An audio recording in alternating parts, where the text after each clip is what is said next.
अस्सलामुअलैकुम दोस्तों, मेरा नाम आतिका मलिक है और एक बार फिर से आप सबका खुशामदीद है आपके अपने यूट्यूब चैनल आओ सीखें विद आतिका पे। तो दोस्तों, इस वीडियो में एक बार फिर से हम डिस्कस करने वाले हैं प्रीवियस ईयर क्वेश्चंस। 2018 में कौन कौन से सवाल पूछे गए थे और उनके आंसर्स को हमें कैसे लिखना है।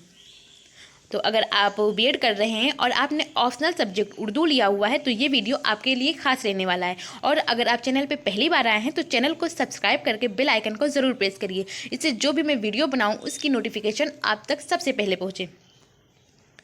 तो यहाँ पर जो 2018 में क्वेश्चन पूछे गए थे तो यहाँ पर आपको हिदायत दी गई थी। हिदायत कहते हैं नोट को। तो नोट क्या था कि सभी सवालों के जवाब तहरीर कीजिए। हर जवाब तकरीबन 50 अल्फाज पर मुश्तमिल हो। यानी अभी तक आप लोग देखेंगे कि 2016 और 2017 में जो क्वेश्चन पूछे गए थे तो हिस्सा अलिफ जो था तो वहाँ पर सबसे पहले आपको लॉन्ग टाइप क्वेश्चन दिया गया था। लेकिन 2018 में जो क्वेश्चन पूछे गए थे तो यहाँ पर आपको वेरी शॉर्ट टाइप जो थे, जिसके जो आंसर लिखने थे आपको वो 50 अल्फाज पर ही थे कि 50 अल्फाजों में ही आपको लिखना है। तो यहाँ पर दिया गया है। और जो ये अलिफ हिस्सा अलिफ है, यहाँ जो वेरी शॉर्ट टाइप क्वेश्चंस हैं तो इनके आंसर जब आप लिखेंगे तो यहाँ पर आपको टोटल 8 क्वेश्चन दिए रहेंगे और 8 आपको करने होंगे और एक क्वेश्चन के लिए आपको 2.5 नंबर मिलेगा। ऐसे करके जब आप 8 क्वेश्चन करेंगे तो इसके लिए आपको 20 नंबर मिलेंगे। तो यहाँ पर सवाल नंबर पहला था, आपसे पूछा गया था कि इमदादी अशिया की अहमियत पर अपने ख्यालात का इजहार कीजिए। तो इसका जवाब डालिए, फिर लिखिए कि एक पेचीदा मौजू को आसान और काबिल फ़हम बनाने के लिए, मौजू को वाज़ेह करने और उसे पुरकशिश दिलचस्प बनाने के लिए जो कुछ इस्तेमाल किया जाता है वो सब इमदादी अशिया कहलाती हैं। इमदादी अशिया कितनी तरह की होती हैं? तो ये 3 तरह की होती हैं। होती तो 4 हैं लेकिन जो इम्पॉर्टेंट है वो 3 तरह की होती हैं। एक होता है समई ज़राए और एक होता है बसरी ज़राए और एक होता है समई व बसरी ज़राए। समई ज़राए कहते हैं जिसे हमें सिर्फ सुनाई देता है, दिखाई नहीं देता, सिर्फ सुनाई देता है, समई ज़राए या समई आलात भी कहते हैं इसे। तो वो चीज़ होती है जैसे कि रेडियो। और बसरी ज़राए जो सिर्फ हमें दिखाई देती है, जैसे चार्ट हो गया, मॉडल हो गया, वो सुनाई नहीं देती, सिर्फ दिखाई देती है। और इसी तरह समई व बसरी ज़राए यानी दिखाई भेदे और सुनाई भेदे, जैसे कंप्यूटर हुआ, टेलीविज़न हुआ, ये सारी चीज़ें समई व बसरी ज़राए में आती हैं। फिर इसके बाद सवाल दूसरा पूछा गया आपसे। तो सवाल नंबर दूसरा आप देखेंगे तो यहाँ पर आपको दिया गया था कि मकासद उमूमी की अहमियत पर रोशनी डालिए। तो जवाब में आप लिखिए मकासद उमूमी, फिर नंबर 1 पे डालिए या पॉइंट वाइज भी आप डाल सकते हैं। तो यहाँ पर आप लिखिए कि तलबा के अदबी ज़ौक़ को निखारना और मादरी ज़बान उर्दू से रोशनास कराना। फिर दूसरे पे लिखिए ज़ख़ीरा अल्फाज में इजाफ़ा करना। और तीसरे में लिखिए नए अल्फाज के माने और उसका इस्तेमाल बताना। फिर अगले में लिखिए सही बुलंद ख्वानी की मश्क कराना, प्रैक्टिस कराना। मश्क कहते हैं प्रैक्टिस को। फिर सवाल नंबर तीसरा आपसे पूछा गया था कि उर्दू ज़बान की तदरीस में अजलाती जाँच और मदावाती तदरीस। जो अजलाती जाँच है इसको कहते हैं डायग्नोस्टिक टेस्ट और जो मदावाती तदरीस है इसको रेमेडियल टीचिंग भी कहते हैं इंग्लिश में। तो ये क्या है, इसके बारे में पूछा गया, इसकी अहमियत क्या है। तो आप जवाब में लिखिए कि जब तलबा को पढ़ाए गए निसाब को समझने या पढ़ने में कहीं कोई परेशानी पेश आती है तो मौल्लिम यानी कि टीचर, मौल्लिम उस परेशानी का पता लगाता है। परेशानी का पता लगाना ही अजलाती जाँच यानी डायग्नोस्टिक टेस्ट कहलाता है कि बच्चे को दिक्कत है क्या।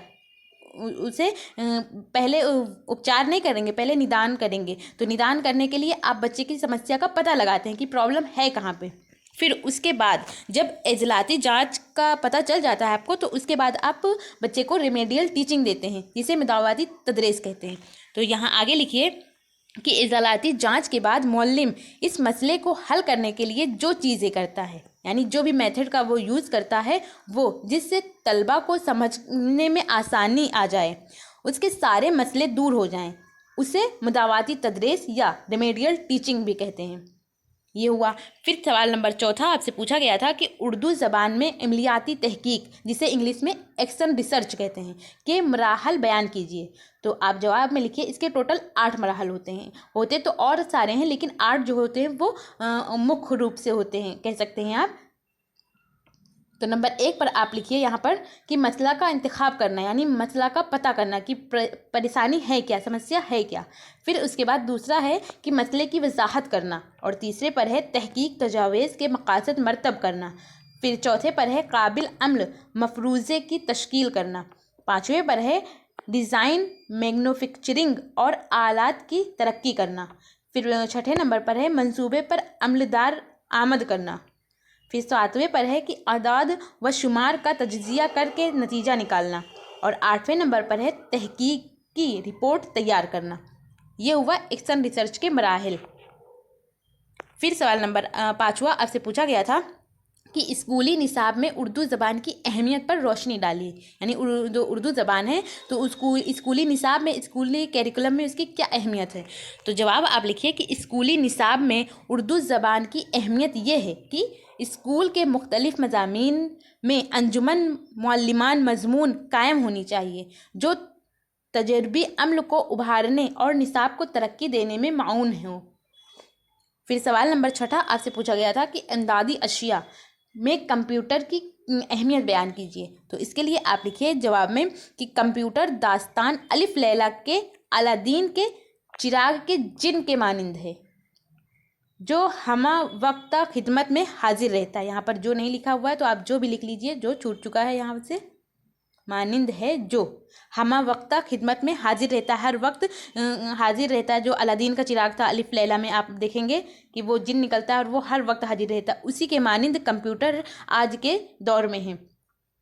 अगर आप उसके इस्तेमाल से वाकिफ़ हैं तो पलक झपकते वो आपके काम को मुकम्मल करके दोबारा आपकी खिदमत में हाथ बांधे खड़ा होगा। लेकिन ये भी चीज़ है कि जो जिन था वो जो उसका चलाने, उसका यूज़ करना जानता था, उसी के वो सारे चीज़ मानता था, उसी को वो आका कहता था। तो अगर इसका इस्तेमाल आपको आता है कंप्यूटर का, तभी आप ये आपके लिए यूज़फुल हो सकता है। अगर आप इसका इस्तेमाल नहीं कर सकते तो आपके लिए ये एक चीज़, महज एक चीज़ रह जाएगी। कंप्यूटर की इस तरक्की में सबसे बड़ा हाथ इंटरनेट का है। इंटरनेट ना हो तो, अगर कंप्यूटर है, मोबाइल है, कुछ भी है, तो उसका आप यूज़ नहीं कर सकते हैं जब तक इंटरनेट ना हो। तो इंटरनेट क्या है? सबसे बड़ा हाथ है। इसे मालूमात का सर चश्मा कहा जाता है। फिर सवाल नंबर 7वां आपसे पूछा गया था कि तफसीली सवालात की खूबियाँ और खामियाँ बयान कीजिए। तो आप जवाब लिखिए, खूबी में लिखिए कि इस तरह के इम्तिहान में तलबा में तशरीह करने की सलाहियत, ख़यालात को मुनज़्ज़म व मुख्तसर करना, कायदा और कुलिया का इस्तेमाल, वाक़यात, इफ़राद या मुकाम का बयान, तख्लीकी व तनक़ीदी सोच और फ़िक्र को जाना जा सकता है। तफसीली कैसे, थ्योरी बेस्ड जो क्वेश्चन होते हैं उनके आंसर लिखते हैं जब आप, तो ये सारी चीज़ें आपकी डेवलप होती हैं। फिर अब इसकी कुछ खामियाँ, अगर खूबी है तो खामियाँ होना लाजमी है। अगर खामियाँ हैं तो सिर्फ खामियाँ नहीं होंगी, किसी चीज़ की खूबी भी होगी। तो ये खूबी और खामी साथ साथ होते हैं। तो खामी क्या है कि इस तरीका इम्तिहान पर ये एतराज़ है कि ये काबिल एतमाद नहीं है, क्योंकि इसके ज़रिए तलबा को लियाकत का सही तौर पर अंदाज़ा नहीं लगाया जा सकता है। फिर सवाल नंबर 8वां आपसे पूछा गया है कि तदरीस नज़्म के मखसूस मकासद बयान कीजिए। तो इसमें आप लिखिए कि तलबा में इस बात की महारत पैदा कराना कि वो मिसरों की मौजूनियत के साथ नज़्म पढ़ सकें। तलबा में इस बात की सलाहियत पैदा कराना कि वो बयानिया नज़्म से लुत्फ़ अंदोज़ हो सकें, अशआर के वज़न और आहंग से तहसीन कर सकें। ये 8वां क्वेश्चन आपका पूरा हुआ। तो जो वेरी शॉर्ट टाइप क्वेश्चन थे उनके आंसर हम जान चुके हैं। अब हम जानते हैं जो शॉर्ट टाइप क्वेश्चन है, जिसके लिए आपको लफ्ज़ का इस्तेमाल 200 करना है। यहाँ पर हिदायत दी हुई है कि आपको यहाँ पर कम से कम 200 अल्फाज पर मुश्तमिल हो जो आप जवाब लिखें। तो और इसमें कितने का सवाल करने हैं? आपको 2 सवाल करने हैं।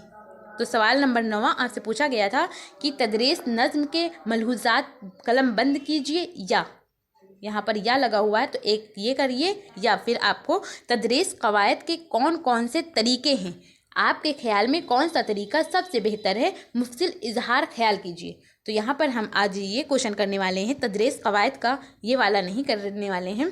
तो या लगा हुआ एक ही करना है। तो जवाब में आप लिखिए तदरीस। सबसे पहले तदरीस कहते हैं टीचिंग को। तदरीस का मकसद तदरीस का मकसद दरअसल तलबा को मालूमात फराहम करना और उनके बर्ताव में पसंदीदा तब्दीली लाना है, जिससे उनके किरदार में पुख्तगी आए और मुआशरती तौर पर पसंदीदा अतवार पैदा हो सके। ये ऐसी सूरत में मुमकिन है जब तदरीस मुअस्सिर हो और उसकी बुनियाद तदरीस के उसूल पर कायम हो।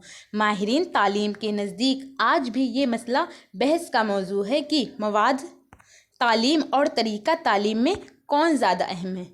तरीक़ा तालीम से हमारा मकसद इस तदरीसी अमल से है जिसके ज़रिए आमोजिश कामयाबी से मुमकिन हो सके। आमोजिश लर्निंग को कहते हैं, अधिगम को कहते हैं। फिर आता है तदरीस के क़वायद के तरीक़े। तो तदरीस क़वायद के तरीक़े कौन कौन से हैं, इसके बहुत सारे तरीक़े हैं। तो आप लिखिए नंबर 1 पर लेक्चर का तरीक़ा, फिर आता है निसाबी कुतुब का तरीक़ा, फिर आता है मुबाहिसा का तरीक़ा, फिर आता है प्रोजेक्ट या मंसूबाती तरीक़ा, और इसके बाद आता है तहलीली और तरकीबी तरीक़ा, फिर इसके बाद जुमला बंदी का तरीक़ा, कलीदी लफ्ज़ का तरीक़ा, कहानी का तरीक़ा, मॉन्टेसरी तरीक़ा, सूतियाती तरीक़ा और ऑस्ट्रेलियन तरीक़ा, खेल के ज़रिए तालीम का तरीक़ा। इतने सारे तरीक़े होते हैं। फिर आता है अब आपको ये भी लिखना है कि आपकी नज़र में कौन सा बेहतर है। तो ये नहीं कि आपकी नज़र में जो रियल में बेहतर है, तो यहाँ पर सबसे बेहतर होता है प्रोजेक्ट या मंसूबाती तरीक़ा। तो वो क्या है, तो इसके बारे में थोड़ा सा लिखेंगे। पहले जानते हैं कि प्रोजेक्ट या मंसूबाती तरीक़ा दिया किसने। तो इसको दिया था जॉन डीवी के जो शिष्य थे, स्टूडेंट थे, प्रोफेसर डब्ल्यू किलपैट्रिक। तो इन्होंने दिया था प्रोजेक्ट मेथड को। तो इनके लफ्ज़ों में क्या है या इनके मुताबिक क्या है, तो प्रोफेसर किलपैट्रिक ने क्या कहा है, तो इन्होंने कहा है कि मंसूबा दिल की पूरी आमादगी से अंजाम दी हुई या बामकसद सरगर्मी होता है जो किसी मुआशरती माहौल में की जाए। फिर हम जानते हैं कि बेलार्ड ने क्या कहा इसके बारे में, प्रोजेक्ट मेथड के बारे में। तो इनके लफ्ज़ों में है कि मंसूबा हकीकी ज़िंदगी का एक जज़ू होता है जो स्कूल में मिलता है। फिर लिखिए प्रोजेक्ट तरीक़े को महज एक तरीक़ा तालीम ही नहीं समझना चाहिए, वो इससे बढ़कर है। ये एक निज़ाम है, एक फ़लसफ़ा ज़िंदगी का नज़रिया और सीखने और सिखाने का नज़रिया है। ये बहुत से जदीद तालीमी नज़रों से मरकब है और इसमें जॉन डीवी का नज़रिया तालीम यानी इल्म बा ज़रिया अमल बड़ी हद तक कार फरमा है। यानी जॉन डीवी जो इन्हीं के टीचर थे, उनका भी नज़रिया मिला हुआ है। उन्हीं से ये इंस्पायर होकर तब इन्होंने अपना एक अलग मेथड दिया था, प्रोजेक्ट मेथड को। तालीम ऐसे मशागिल के ज़रिए दी जाती है जो बच्चों के लिए न सिर्फ दिलचस्प हो बल्कि बामकसद भी, जिन्हें वो अपना काम समझें और ख़ुद अपनी खुशी से हासिल करने की कोशिश करें। फिर सवाल नंबर 10 आता है। सवाल नंबर 10 पर पूछा गया था कि उर्दू तदरीस में इम्तिहानात की खुसूसियात बयान कीजिए और ऑब्जेक्टिव टेस्ट की खूबियाँ और ख़ामियाँ को बयान कीजिए, या ये करिए, या फिर आपको एक और क्वेश्चन दिया गया था कि एक अच्छी निसाबी किताब की खूबियाँ बयान कीजिए। तो इन दोनों में से यहाँ पर मैं आज सॉल्व कराने वाली हूँ इस वाले क्वेश्चन को कि उर्दू तदरीस में इम्तिहानात की खुसूसियात क्या है और ऑब्जेक्टिव टाइप क्वेश्चन जो है उनकी क्या खूबियाँ हैं और क्या खामियाँ हैं। तो जवाब लिखिए। फिर आप लिखिए कि तदरीसी अमल का एक ज़रूरी व लाजिम जज़ो इम्तिहान भी है। ये इतना ही ज़रूरी है जितना इसके दूसरे अज्जा। मिसाल तालीम के मकासद, मिसलन, यहाँ मिसाल नहीं बल्कि यहाँ पर ये मिसलन होगा। मिसलन तालीम के मकासद, उसके हुसूल का एक मुनज़्ज़म ज़ाब्ता और तरीक़ा तालीम वगैरह, ताकि इस बात का अंदाज़ा लगाया जा सके कि मुअल्लिम ने मालूमात की फ़राहमी समाजी, शऊरी, जुमालियाती, एहसास, जज्बाती, तवज़्ज़ुन और इखलाकी इक़दार वगैरह में कहाँ तक कामयाबी हासिल की और उन्हें किस हद तक तरीक़ा तालीम में तब्दीली की ज़रूरत है। यानी उन्होंने जो वो पढ़ा रहे हैं तो बच्चों ने कुछ समझा या नहीं समझा, तो इसके लिए वो बच्चों का भी इससे वो अंदाज़ा लगाएंगे और अपनी मेथड का भी वो चेंज करेंगे। अगर बच्चे नहीं समझ पा रहे, इम्तिहान से वो पता चल जाएगा। साथ ही तलबा में लियाकत और सलाहियत और उनकी रफ्तार तरक्की का भी वक्तन फ़वक्तन जायज़ा लिया जाता रहे, ताकि वो अपनी मेहनत व तवज्जो, लियाकत व सलाहियत के मुतालिक सही राय कायम कर सके। मुअल्लिम व मुतअल्लिम यानी स्टूडेंट और टीचर दोनों की बातें हो रही है, दोनों की मेहनत की तरगीब मिल सके और उन्हें अपनी कामयाबी पर खुशी भी हो। अगर वो अच्छा कर रहे हैं तो उन्हें खुशी भी होगी, अगर वो अच्छा नहीं करेंगे तो वो अच्छा करने की कोशिश करेंगे। और आगे ये भी लिखिए कि इम्तिहान की अपनी एक तारीख़ है, इम्तिहान की अपनी एक क्या है, तारीख़ है। और ये हिंदुस्तान में कब आई, तो हिंदुस्तान में वैदिक इम्तिहान, जो हिंदुस्तान है यहाँ में ये वैदिक दौर, जो यहाँ सबसे प्राचीन काल मानी जाती है, वैदिक काल को प्राचीन काल भी कहते हैं। तो ये वैदिक काल के दौर में ही इम्तिहान हो रहे थे। और कैसे होते थे, तो इम्तिहान अक्सर ज़बानी होते थे जो तलबा की क़ुव्वत हाफ़ज़ा और याददाश्त की आजमाइश पर मौक़ूफ़ थे। कुरून वस्ती के हिंदुस्तान में मदरसों की तालीम कुरान, हदीस और फ़क़ह की तालीम तक महदूद थी और ग़ालिबन तहरीरी इम्तिहान का तरीका राइज नहीं हुआ था। यानी जो तहरीरी लिखने वाला तरीका है तब ये नहीं आया था, बल्कि जो हाफ़ज़ा वाले थे यानी याददाश्त पर वो जोर दिया जाता था, रटने पर जोर दिया जाता था। आप ये भी कह सकते हैं कि रटना पड़ता था और हाफ़ज़ा पर वो चीज़ें याद करनी पड़ती थी। हिंदुस्तान का मौजूदा तरीका इम्तिहान, जो आजकल आप देख रहे हैं इम्तिहान कैसे हो रहे हैं, तो ये क्या है, बर्तानी निज़ाम तालीम की देन है। यानी ये अंग्रेजी हम लोगों ने दूसरे मुल्कों से लिया हुआ है। जो आजकल इम्तिहान चल रहे हैं, हर तरह के इम्तिहान आप देखते हैं कि होते हैं, तो ये हम लोग हिंदुस्तान का नहीं है ये। फिर आता है ऑब्जेक्टिव टेस्ट।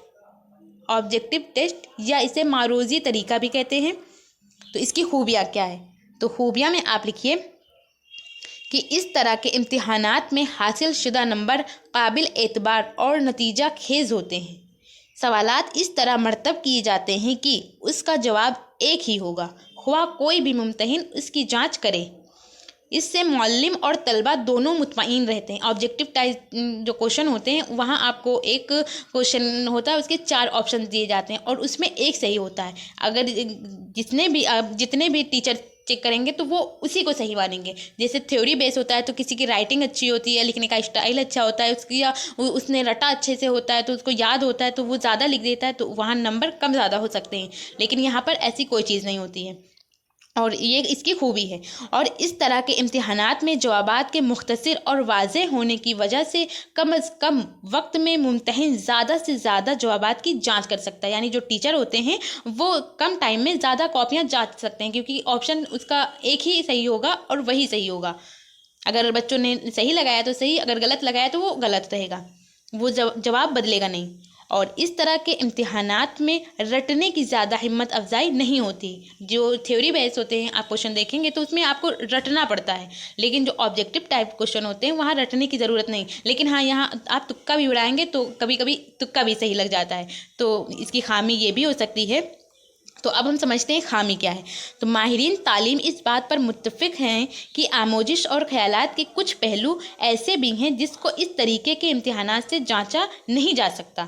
कुछ अब बहुत सारे बच्चा कैसे सोचता है, क्या उसकी अपनी नज़रिया है, तो वो आंसर वो अपनी तरह से यहाँ पे नहीं लिख सकता है, वो सिर्फ ऑप्शन के अकॉर्डिंग ही जवाब दे सकता है। मिसलन रवैये की तब्दीली, तहसीन, तलबा की दिलचस्पी और उसके नज़रियात व ख़यालात और इसके ज़रिए गौर व फ़िक्र, तजिज़िया और मुनज़्ज़म व मज़बूत तरीक़ा से इजहार ख़याल वगैरह की जांच एक मुश्किल अम्र है। यानी ये सारी जांच ऑब्जेक्टिव टाइप टेस्ट से नहीं हो सकती, ये इसकी खामी है। फिर आता है ये हिस्सा अभी तक हम लोगों ने बाकिया, अब हिस्सा ता आता है। तो हिस्सा ता जो था ये लॉन्ग टाइप क्वेश्चन था। तो यहाँ पर आपको हिदायत दी गई थी कि इसमें आपको 2 सवाल करने हैं और इसके साथ साथ ये भी ख्याल रखना है कि 500 अल्फाज पर मुश्तमिल हो, यानी जो आप आंसर लिखें वो 500 लफ्ज़ों में हो। तो सवाल नंबर 1 आपसे पूछा गया था कि उर्दू ज़बान और अदब का किरदार साजी और शख्सियत की तश्कील में ज़बरदस्त रोल है। इस आईना में तालीम उर्दू निज़ाम ज़बान का मुकाम मुतय्यन कीजिए। या ये करना है, या फिर या लगा हुआ था कि उस स्कूल के निसाब में उर्दू की बहसियत मादरी ज़बान पढ़ाने के क्या मकसद हैं। तो आप यहाँ पर आज मैं सॉल्व कराने वाली हूँ इस क्वेश्चन को कि उर्दू ज़बान और अदब का किरदार साजी और शख्सियत की तश्कील में क्या रोल है। ये वाला किसी और दिन देखेंगे। तो यहाँ आप जवाब लिखिए कि अरस्तू के ख्याल में इंसान एक समाजी जानवर है, सोशल एनिमल कहते हैं अरस्तू। इसको अपने समाज के ज़बान दूसरे अफराद के साथ रहने की वजह से ख़यालात, एहसासात व जज्बात का तबादला करना होता है और अपनी समाजी व मुआशरती ज़रूरतों को पूरा करना होता है, जिसका ज़रिया ज़बान है। यानी ये सारी चीज़ें वो कैसे करता है, तो वो ज़बान के ज़रिए करता है। और माहिर लिसानियात स्वेट के ख्याल में क्या है, तो इन्होंने कहा है कि ज़बान बोली जाने वाली आवाज़ के ख़यालात के इजहार का नाम है। फिर आगे लिखिए कि उर्दू की इब्तिदा यानी जो उर्दू है उसकी शुरुआत के सिलसिले में माहिरीन तालीम जो हैं उनमें इख्तिलाफ है, यानी सब ने अपनी अपनी राय दी है, अलग अलग तरीके से बताया है। आम तौर पर यह समझा जाता है कि मुसलमानों की हिंदुस्तान में आमद के बाद ही मुल्क के सियासी नक्शा में तब्दीली के साथ ही समाजी और लिसानी नक्शा में भी तेज़ी से तब्दीली आई। मुसलमानों और हिंदुओं के इख्तिलात व इर्तिबात से एक नया तहजीबी रंग पैदा हुआ। लेकिन शहंशाह अकबर के ज़माने में जब राजा टोडरमल ने मालगुजारी के तरीके को राइज किया, यानी जो राजा टोडरमल थे वो शहंशाह अकबर के ज़माने में क्या करते थे, जो मालगुजारी करते थे यानी लेन देन करते थे, व्यापार करते थे के तरीके को राइज किया, तो हिंदू फ़ारसी सीखने पर मजबूर हो गए। यानी जो हिंदू थे वो लोग फ़ारसी बोलते थे और राजा टोडरमल क्या बोलते थे, तो ये लोग अपनी भाषा बोलते थे, हिंदी बोलते होंगे, और ये लोग जो शहंशाह अकबर थे ये लोग फ़ारसी बोलते थे, तो ये लोग भी फ़ारसी सीखने पर मजबूर हो गए, क्योंकि जब बिजनेस करेंगे तो उनकी भाषा भी हमें आनी चाहिए। इस ज़माने से हिंदी में फ़ारसी अल्फाज की आमेजिश शुरू हुई और इस तरह एक जदीद ज़बान उर्दू की बुनियाद पड़ी। यानी उर्दू की ज़बान की बुनियाद कैसी पड़ी, तो ये फ़ारसी और हिंदू लोगों ने आपस में मिक्स करके जो बोली हिंदी और फ़ारसी, तो उसी से एक उर्दू ज़बान निकली। मीर अमन का ख्याल है कि अकबर के अहदे में बैरूनी मुसलमानों और मुकामी हिंदुओं, यानी जो बैरूनी दूसरे मुल्कों से आए थे मुसलमान और जो यहाँ के रहने वाले मुकामी हिंदू थे, उनकी ज़बान के मेल जोल से उर्दू बनी। ऐसे उर्दू बनी, उर्दू का आगाज़ ऐसे हुआ। और पंडित आनंद नारायण मुल्ला ने क्या कहा है, तो पंडित आनंद नारायण मुल्ला के लफ्ज़ों में है कि ये तो सही है कि उर्दू और हिंदी की जड़ें एक हैं। इन्होंने कहा है कि उर्दू और हिंदी इनकी जड़ तो एक है, लेकिन इसके लिए ये कहना कि दोनों ज़बानें एक हैं सिर्फ स्टाइल का फ़र्क है, यकीनन दुरुस्त नहीं होगा। यानी उर्दू और हिंदी एक नहीं है। सतलज, ब्रह्मपुत्र वगैरह मानसरोवर झील से निकले हैं, लेकिन कोई भी उन्हें एक दरिया कहने की ज़रात नहीं करेगा। हर ज़बान एक ख़ास माहौल और तहजीब का असर लेकर अपने इर्तिकाई मंजिलें तय करती। यानी जो जड़ें तो एक है, लेकिन ये दोनों ज़बानें एक नहीं हैं, बल्कि ये अलग अलग हैं। अपनी अपनी ज़बानें ये इर्तिकाई मंजिलें तय करती हैं। फिर जानते हैं मादरी ज़बान। तो मादरी ज़बान में आप लिखिए कि मादरी ज़बान किसी ख़ास ख़ानदान, घर, माहौल, फ़िरका, समाज या खत ज़मीन में रहने वाले लोगों के दरमियान बोली जाने वाली ज़बान है। मदर टंग जिसे कहते हैं, इसके ज़रिए बच्चे की शख्सियत के मुताज़िन तरीके पर नशोनुमा होती है। माहिरीन तालीम के ख़्याल में मादरी ज़बान के ज़रिए न सिर्फ इब्तिदाई तालीम बल्कि आला तालीम में भी आसानी होती है। इब्तिदाई तालीम किसे कहते हैं, शुरुआती तालीम, और जो आला तालीम आगे चल के और भी पढ़ाई करते हैं, तो मादरी ज़बान में अगर पढ़ेंगे इब्तिदाई तालीम में भी आप अच्छे से समझ पाएंगे, उनकी अपनी भाषा उनको समझा पाएंगे और उनकी भाषा समझ पाएंगे। लेकिन मादरी ज़बान का आप जब यूज़ करेंगे तो उसको और अच्छे से आप जान पाएंगे। इसके लिए जो इब्तिदाई शुरुआत की जो तालीम होंगी उसमें भी आपकी पकड़ मजबूत बनेगी, और फिर आला दर्जा यानी जब और आप क्लास आगे बढ़ेंगे उसमें भी ये आसानी कहती है, रुकावट नहीं करती है मादरी ज़बान। हर बच्चा अपने वालिदैन, भाई बहन, दोस्त व अहबाब से ताल्लुक़ बरकरार रखने के लिए एक जज्बाती रिश्ता कायम रखता है। ये एक ऐसा माहौल जिसमें बच्चा अपनी मादरी ज़बान का इस्तेमाल आसानी करता है, यानी उसे कोई मुश्किल नहीं होती मादरी ज़बान के बोलने में। लेकिन अगर हम बात करें दूसरी ज़बान जो होती है, दूसरी अगर मादरी ज़बान उर्दू है मान लीजिए, क्योंकि सबकी मादरी ज़बान उर्दू नहीं हो सकती, किसी की कुछ होगी किसी की कुछ होगी, तो उसको दूसरी ज़बान बोलने में दिक्कत होगी। अगर उसकी दूसरी ज़बान इंग्लिश हो या हिंदी हो तो उसे उसमें दिक्कत आएगी।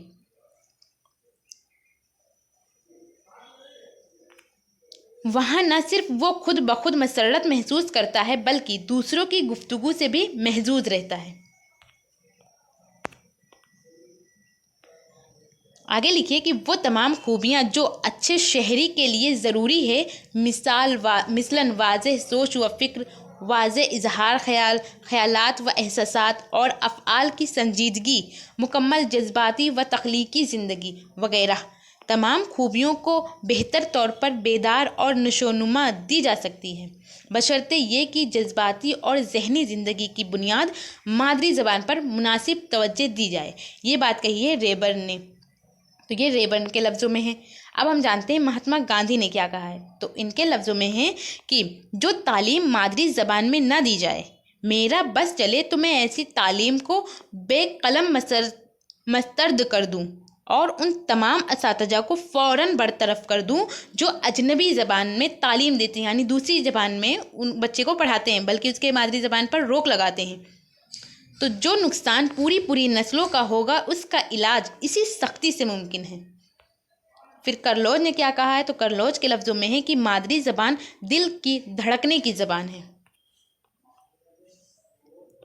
फिर पंडित जवाहरलाल नेहरू ने क्या कहा है। तो पंडित जवाहरलाल नेहरू ने कहा है कि अगर किसी कौम की तशख़ीस को ख़त्म करना हो तो उसकी ज़बान बदल दो और ज़बान बदलने के लिए उसके रस्मुल ख़त में तब्दीली कर दी जाए। फिर हम जानते हैं कि ख्वाजा गुलाम अल सैयदीन ने क्या कहा है। तो इनके लफ्ज़ों में है कि ये वो ज़बान है जो बच्चा अपनी माँ के दूध के साथ पीता है, बशर्ते ये कि माहिरीन इस बात पर मुत्तफ़िक हैं कि ज़बान एक वकुल सिस्टम है, रस्म व रिवाज, अदब व शायरी के लिसानी इजहार का नाम है, जो सिर्फ मालूमात ही में ही फ्राहम नहीं करता बल्कि अपने अंदर तासिरात और जज्बात की एक ऐसी लहर और ऐसा पहलू रखता है जो न सिर्फ हमारे जहन में रोशनी पैदा करता है बल्कि ये दिलों में दौड़ जाता है और ऐसी लहर पैदा करता है जो बढ़कर तूफ़ान बन जाए। ये इंसानी ज़िंदगी को बेहतर बनाती है। इस तरह हमें अपने तहज़ीब व तमद्दन की झलक अपनी मादरी ज़बान के अदब में ही मिलती है और ये उसी वक्त मुमकिन है जबकि इस ज़बान पर मुकम्मल अबूर हासिल हो जाए। दर हकीकत मादरी ज़बान ही अदब और फ़न की तरक्की के ज़ामिन है। तो लॉन्ग टाइप क्वेश्चन ये हमने थोड़ा सा और लॉन्ग करा दिया क्योंकि आप लोगों का कमेंट ये भी आया था कि जो लॉन्ग टाइप क्वेश्चन है वो मैं थोड़ा और लॉन्ग कराऊँ कि कॉपी और पेज भरें, तो इसलिए मैंने इसको और बड़ा कर दिया है। तो इसके लिए आपको 20 नंबर मिलेंगे जब आप ये क्वेश्चन करेंगे, तो थोड़ा बड़ा लिखना लाजमी भी है। अब दूसरा क्वेश्चन पूछा गया था आपसे, सवाल नंबर 12 था, ये भी लॉन्ग टाइप क्वेश्चन था। इसका भी जो आप लिखेंगे वो 500 लफ्ज़ों में ही लिखना है आपको। इसके लिए भी आपको 20 नंबर मिलेंगे। तो इसमें 2 क्वेश्चन पूछे गए थे कि 8वीं जमात के लिए अपनी पसंदीदा उन्वान पर, यानी अपनी पसंदीदा कोई टॉपिक पर 40 मिनट का एक मंसूबा सबक तैयार कीजिए। मंसूबा सबक कहते हैं लेसन प्लान को, या खाका सबक भी कहते हैं। तो इसके नाम आप देखकर परेशान मत होइए, ये है लेसन प्लान ही। तो लेसन प्लान बहुत सारे बने हुए हैं, आप डिस्क्रिप्शन में जाएंगे, वहाँ पर आपको लेसन प्लान की जो प्लेलिस्ट है वहाँ से आप जा सकते हैं। तो वहाँ मैंने 20 लेसन प्लान कराया हुआ है। फिर या लगा हुआ था कि ये करिए, या दूसरा एक क्वेश्चन था सवाल नंबर 4, ये 4 तो नहीं हो सकता, 4 मत है, इसको काट दीजिए। 12 जो क्वेश्चन है इसी का है ये सवाल नंबर 2 नहीं, 4 नहीं है। तो उर्दू ज़बान की एक अच्छे उस्ताद की खुसूसियात बयान कीजिए, यानी एक जो अच्छे उस्ताद मौल्लिम ही को कहते हैं, टीचर को ही कहते हैं, उसकी क्या खूबियाँ हैं उसको बयान करना है। तो जवाब आप लिखिए और फिर लिखिए मौल्लिम उर्दू की शख्सियत। आगे लिखिए DS गॉर्डन। तो DS गॉर्डन के लफ्ज़ों में है कि कितनी ही खुश नज़र किसी स्कूल की इमारत और उसके हुदूद क्यों ना हो, कितना ही वाफिर और जदीद दरस व तदरीस का सामान क्यों ना हो, उसके बावजूद स्कूल में काम की फजीलत का दारोमदार सिर्फ मौल्लिम की शख्सियत पर मुनहसर करता है। यानी कोई स्कूल बहुत अच्छा है, उसकी इमारत बहुत अच्छी बनी हुई है और सामान भी अच्छा है, किताबें भी अच्छी हैं, लेकिन अगर टीचर अच्छा नहीं है तो वहाँ अच्छे बच्चे नहीं निकल सकते, कामयाब बच्चे नहीं हो सकते, क्योंकि टीचर पर ही सारी चीज़ें मुनहसर करती हैं। टीचर कैसा है, उसकी शख्सियत कैसा है, उसको इल्म कैसा है, उसको अपने सब्जेक्ट की मालूमात कितनी है, वो सारी चीज़ें हैं। हुमायूं कबीर ने क्या कहा है टीचर के बारे में। तो इन्होंने कहा है हकीकत में किसी भी निज़ाम का कारकर्दगी मुअल्लिम के औसाफ पर ही मुनहसर करती है। ख़राब मुअल्लिम की मौजूदगी में बेहतर निज़ाम तालीम भी बर्बाद हो जाएगा और अगर मुअल्लिम बेहतर हो तो बुरा निज़ाम तालीम भी संभल जाएगा। वही चीज़ कि अगर टीचर अच्छा नहीं है तो अगर सारी चीज़ें अच्छी हैं, बुक भी और स्कूल भी, तो वो बर्बाद हो जाएगा, तालीम अच्छा नहीं मिलेगा। लेकिन अगर तदरीस की किताबें, निसाब, ये सारी चीज़ें अच्छी नहीं भी हैं, अगर मौल्लिम अच्छा, उसको जानकारी है सारी चीज़ों के बारे में, तो वहाँ के टीचर जो होंगे, वहाँ स्टूडेंट बहुत अच्छा निकलेंगे, उन्हें तालीम बहुत अच्छी मिलेगी। इसके साथ एक ख़ास बात ये है कि तालीम तरीक़ा कार ये नहीं कि मालूमात को बाल्टी के पानी के मानिंद एक बाल्टी से दूसरी बाल्टी में उंडेल दिया जाए, बल्कि इसकी शख्सियत चिराग की रोशनी के मानिंद है, जिससे सदा चिराग जल उठते हैं, यानी और भी चिराग जो होते हैं वो रोशन हो जाते हैं। एक मुअल्लिम की बेहतरीन खुसूसियत ये है कि जिस मजमून की वो तालीम देता है उसका सही ज़ोक़ अपने तलबा में पैदा कर दे, और अगर वो उसमें वो कामयाब है तो सही मानों में वो मुअल्लिम है। मुअल्लिम की इस तारीफ़ का इतलाक़ बहुत हद तक ज़बान व अदब के मुअल्लिम के साथ भी होता है।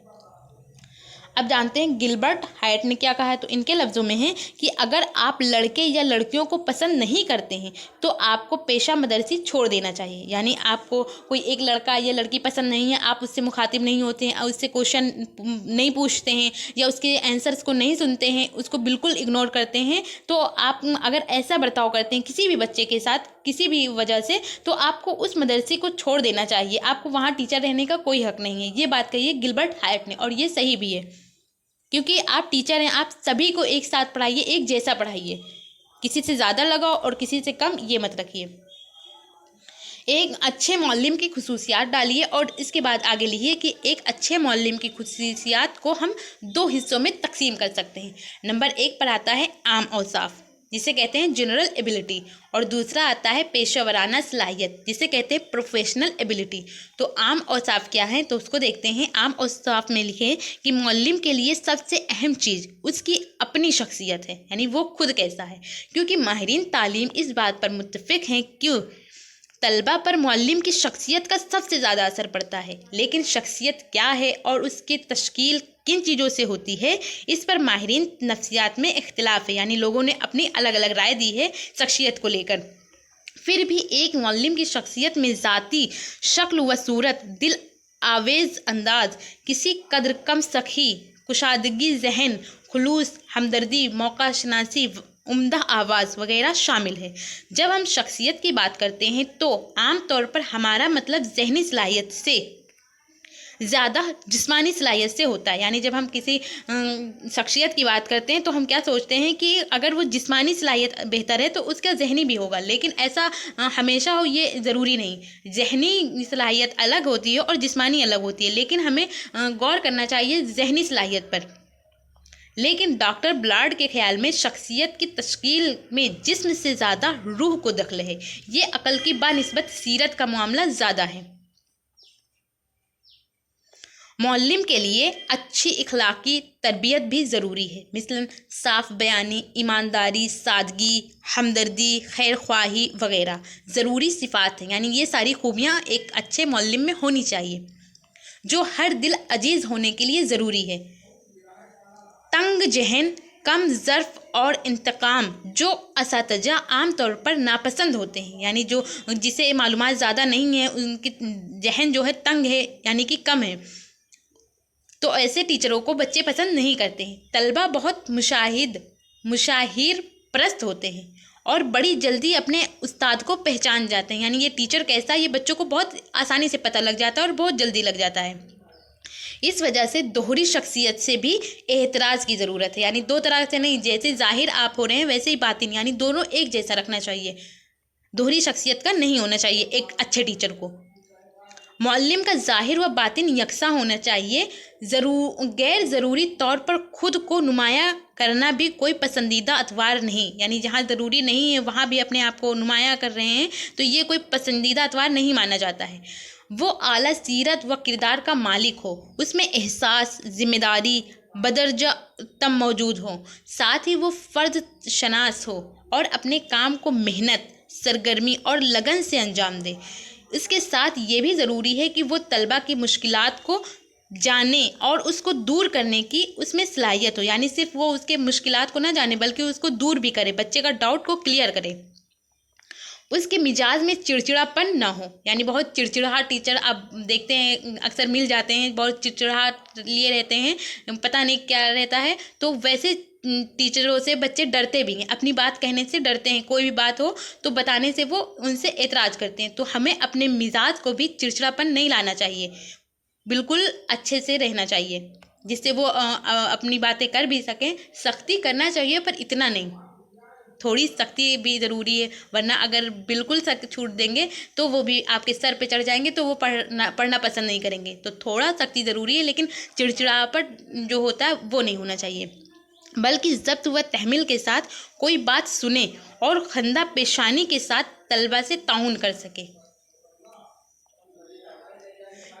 پھر پیشہ ورانہ صلاحیت، تو پیشہ ورانہ صلاحیت میں آپ لکھیے، یعنی پروفیشنل ایبلٹی کیا ہونی چاہیے، اس میں آپ لکھیے عام اوصاف کے علاوہ ایک معلم کے لیے یہ بھی ضروری ہے کہ وہ بنیادی طور پر اپنے مضمون کو اچھی طرح جانتا ہو، اردو زبان و ادب سے کامل واقفیت رکھتا ہو اور زبان پر اس کو قدرت حاصل ہو، وہ اردو کے مختلف اصناف سخن، نثر و نظم، غزل و رباعی سے واقف ہو، اردو کے مختلف ادیبوں اور شاعروں کی زندگی سے بھی واقف ہو، وہ موقع محل کے لحاظ سے اردو زبان کے محاورات، تلمیحات اور تشریحات کی تشریح کر سکے۔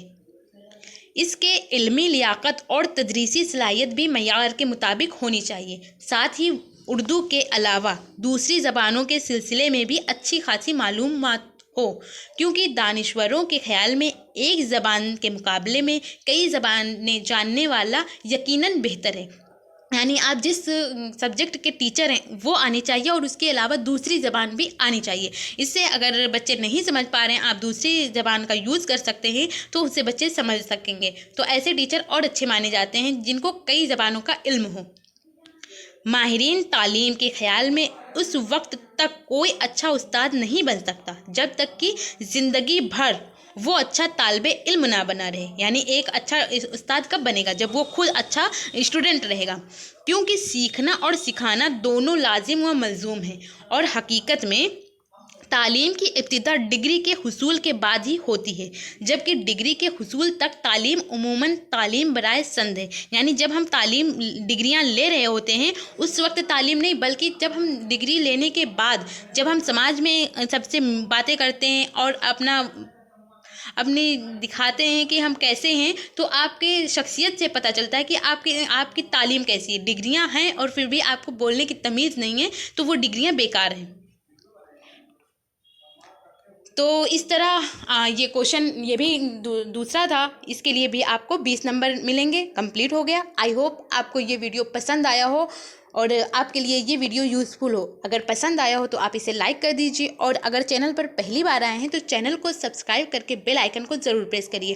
اور جو بھی دوست آپ کے بی ایڈ یا ڈی ایل ایڈ کر رہے ہیں اور انہوں نے آپشنل سبجیکٹ اردو لیا ہوا ہے تو ان تک اس کو شیئر بھی کیجیے۔ اور یہ جو PDF ہے اس فائل کی وہ ملے گی آپ کو میرے ٹیلی گرام چینل پر، جس کا لنک ڈسکرپشن میں، آپ وہاں سے جوائن کر سکتے ہیں اور اس PDF کو بالکل فری لے سکتے ہیں۔ اور آپ کو یہ ویڈیو کیسی لگی، اپنا فیڈ بیک ہمیں کمنٹ کے ذریعے ضرور بتائیے۔ تھینک یو، ہمیشہ خوش رہیے۔